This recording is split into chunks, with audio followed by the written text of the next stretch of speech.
Welcome back to the Kaspa Silver YouTube channel. In today's video, I want to be covering the topic of Kaspa living on fees in the future. If you hang out on Twitter by any chance, you'll probably see a user by the name of Ghostband that continuously wants to claim that Kaspa cannot maintain its security because it's throwing away 5.6% of its security funding every single month. And in today's video, we're going to discuss my opinions on this claim and also how Kaspa can live on fees in the future, if fees are going to have to skyrocket like all other coins that have a fee structure that just basically skyrockets when there's congestion. So to start, this is how my post played out. So I said, to be money, you should want to save in it and use it. Cas encourages both because it can scale while maintaining decentralization, security, and scalability on proof of work. The trilemma is solved, and it currently can only be done with Kaspa. Ghostband says Kaspa can't maintain security. It's throwing 5.6% of its security funding away every month. I said, based on what facts can it not maintain its security? Your assumption is based on many unknown factors. If anything, we have a very good indicator that the future may be bright. Bitcoin, Litecoin, and Bitcoin Cash all follow the same type of plan of throwing away their security, but still remain relevant. In fact, LTC is doing really well, bringing in 1 million transactions a day sometimes. Now place these known factors on Kaspa, which is similar to these projects, but only brings much more to the table. Kaspa may be throwing it away faster, but it inevitably does this because adoption in 2024 comes way faster than in 2013 or 2017. This is not a concern for a good while as well, which gives much time for future considerations of what to do if it is a problem. In the meantime, we focus on bringing adoption and Kaspa being used as intended, which so far is working successfully. And I made this quote just saying, in the face of unknowns, let innovation be our compass, guiding us towards new possibilities. Because obviously the developers of Kaspa did not just create Kaspa to have this fast emission schedule and for it to just die by 2030 or whatever, when the emissions basically just go to zero. And then that's the end of that. They obviously have considered a lot into why they made Kaspa proof of work and why it has this emission schedule. And Ghostband replied and said, based on what facts? And just repeats himself saying, based on Kaspa being programmed to throw away 5.6% of its security funding every month, Bitcoin, Litecoin, and Bitcoin Cash do not throw away 5.6% of their security funding every month. Cas is speed running its own demise. And I said, you did not answer my question. I said, based on what facts will it not maintain its security? I agree that it's being thrown away, but what facts say it won't maintain security in the future by not only block rewards, but by price appreciation and usage also? The claim that he says that their Kaspa is throwing away 5.6% of the security funding is a claim that makes it sound very bad and very negative. But this is the points of every single proof of work that eventually it needs to live on fees. Kaspa is doing it faster, mainly because one, it was believed that Kaspa would reach adoption much faster, and two, we want to actually live in a world where we see if Kaspa could be successful on living with fees in the future. And if you look at Bitcoin or Bitcoin Cash, their emission schedules are dragged out to last to like 2100 or something like that. And that's kind of ridiculous because it basically just leaves this problem to be with people in the future, and basically we will never have to deal with it. But Kaspa's trying to see if this adoption could actually take place. And this is why Kaspa is also going to be having smart contracts on the base layer and all this kind of stuff that will bring more usage to Kaspa. But the claim saying 5.6% is being thrown away every month, it's just, it makes it sound very scary and negative. But truly, this is all that has to happen for Kaspa to maintain its security. Every single year, Kaspa's price needs to at least double in price. Because instead of a halving every 4 years, Kaspa has every 1 year, but it has a very consistent reduction in block rewards every single month. So you could see that you have the first year chromatic phase, second year chromatic phase, and third year, fourth, fifth, sixth, seventh, eighth, all the way up to the 15th year when finally the reward basically just goes to zero. With Bitcoin, it's every 4 years. So that means every 4 years, Bitcoin needs to at least double in price. So far, Kaspa has been able to maintain its security because it's simply increasing in value. And we're going to go into how you can actually calculate the future price and what we need in terms of price to see if we can maintain the security funding. But the problem with his statements are that it's just assuming that Kaspa adoption will never come. And that assumption just doesn't hold up when you're comparing to other cryptocurrencies like Litecoin or Bitcoin, Bitcoin Cash. Those things are still relevant, even though they're getting way further down the line in their block reward productions. But people are still using them, especially Bitcoin, or even Ethereum, if you're looking at both of those have extremely high fees, and yet people still use them. So simply because your fees are much cheaper does not mean that you're just going to get adoption just due to that. And these users usually come from the nano camp over there, where they just have struggled to see an adoption, and they want to apply their struggle with adoption to Kaspa's path to adoption, thinking that since Nano struggled to get adopted simply because it was trying to achieve digital currency, Kaspa will do the same. But they just missed the point that the reason why Kaspa obtains much more better adoption is because it's proof of work. Nano is not proof of work. And when you're comparing two coins that are completely different consensus mechanisms, it's just not going to work. That's not a good comparison. We compare it to other coins that are the similar consensus mechanism like Bitcoin, Bitcoin Cash, Litecoin. And if we look at those, we could see that the average transaction fee on Litecoin is less than a penny right now. And the transactions per day are usually hovering over close to 300,000 transactions per day. And you could see, and this is in the last 3 months, some days it was reaching over 1.2 million transactions in a day. So if Litecoin's able to achieve this, while it being a very old hard fork of Bitcoin, who's to say that Kaspa cannot get to this level where it's coming out with brand new innovation, it's going to be bringing way better things to the table, and to think that it just will never receive this kind of adoption. I want to show you two clips that recently came out with Shai talking about fees in the future. And I just want to give you some other point of view of how the fee market would work for Kaspa in the future. I'm really excited about how Kaspa could be used to provide new solutions to two aspects. To miner extract values, which we talked about, and to designing fee markets.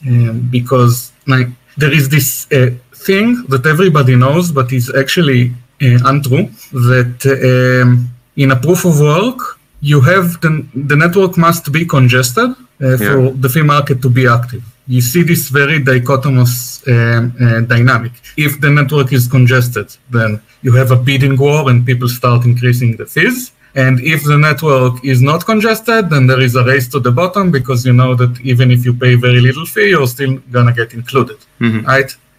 So people think this is like a rule of proof of work, but it isn't. Parallelism actually smooths this out very, very nicely. And it gives us also a lot of control over this thing. And essentially, the real thing, the real rule of nature for proof of work, for the fee market to become active, you need that the number of pending transactions is more than required to fill a single block. So if on average, say we have 15 blocks in parallel, then we would start to see fee market dynamics at 1/15 of the capacity of the network.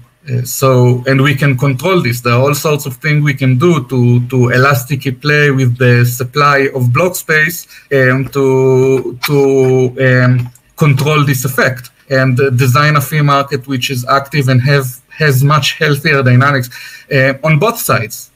I said it on the side, it has this nice property that you can see active fee market and active incentives to increase fees well before the network is congested.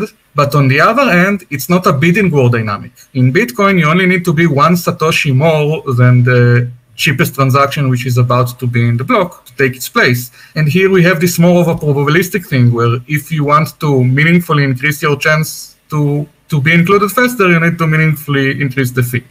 Not skyrocket it, but the balance of this is very nice because the place where it balances is essentially where the amount of fee you pay is essentially directly reflects the quality of service that you want to get. If you are not in a hurry, pay a little less. If you are very much in a hurry, pay a little more. And it responds to it way before the network is congested, and not in a bidding war way where there is this threshold that either you're certainly not included, and once you pass it, you're certainly included. It's more paying a bit more fee increases your probability to be in the next block. So it proves like this really nice and smooth fee market, which I think might provide very new and interesting solutions to the security budget issue that of Bitcoin that people talk about and now want to solve it with this ridiculous ideas of like increasing the emission time, adding a tail emission, being constantly inflationary, and I think this could be just with stuff like Kaspa, which is very fast and has this high smoothing parallelism. We could find ways to provide a very nice fee market, which is organic. Okay. So you heard him just recently actually talk about Kaspa possibly having a tail emission or being inflationary forever, and you heard him say that he actually disagrees with this belief that Kaspa will need to adopt this because of the fact that Kaspa is a lot more faster, and that also this fee market is different within Kaspa, and it may be based on basically the quality of service you want. Depending on what service you want, you're going to pay a higher fee or a lower fee. But at the end of the day, fees are really not a concern for the foreseeable future, at least within the next 4 years. There shouldn't be any worries with fees. Another indicator to let you know if adoption is happening and things are going all right is obviously looking at the hash rate. As long as this is continuously increasing, then that just simply means that the future is bright for Kaspa, and miners are going to continue mining Kaspa because they do believe that Kaspa does have a really great future.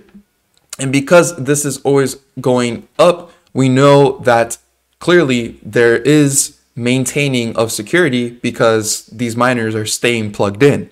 If the security budget was not being maintained for Kaspa, then our hash rate would be declining. And of course, that would also just have a difficulty adjustment effect, because that would mean that miners that used to not be able to mine will be able to mine again because the hash rate drops. So ultimately, this kind of will just play out in the long run, and there's no way to be for sure on how the fee structure will work in the future. But this is why smart contracts will be coming in the future to bring in more usage and more adoption. But there's a website called Casplorer.com where you can actually do your own calculations and to see where the security budget will be in the future based on the TPS, the price, and the fee for Kaspa. And I just personally did a worst case scenario with Kaspa here. And basically I calculated basically where we are right now, where transactions per second are about 1. Our price is currently about 17 cents. And the current fee for each transaction is about 0.001 Kaspa per transaction, which is completely less than a penny.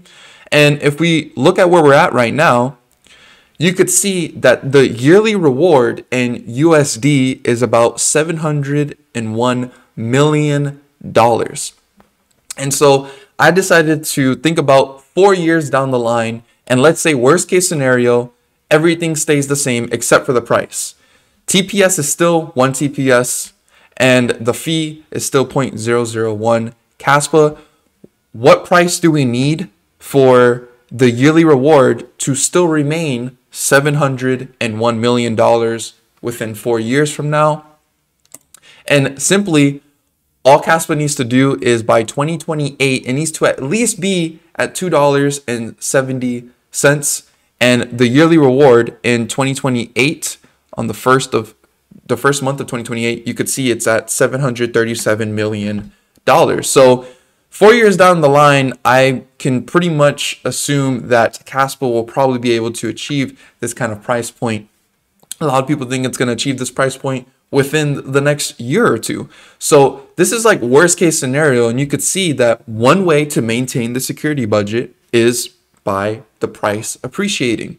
And then I did another 4 years in 2032. And with this one, this does need to have a much higher price, but this will put Kaspa at $42.66 by 2032. And if we're looking at where that would put the block reward at and everything, the block reward would be under 1 Kaspa per block, but you can see the yearly reward is still $729 million for the yearly reward, but the price would need to be $42.66, or in other words, by 2032, Kaspa would need to be at $1 trillion market cap, just around there. And honestly, when looking at this, that's not completely out the park if Kaspa does receive this kind of adoption, because this is basically almost a decade from now. And the fees would still remain extremely low, 0.001 Kaspa per transaction. And that fee would basically have it at 4 cents per transaction, which is still extremely low. And ultimately, there's just no such thing as free lunch. There needs to be this kind of fee market, I believe, within a currency, because it's paying for the service that you're getting, which is the fact that you're paying on a network that's giving you security, scalability, and just decentralization like no other network. And still, paying 4 cents per transaction is much more better than what the masses are used to, which is about 2 to 3% per transaction, because they're using credit cards or their debit cards.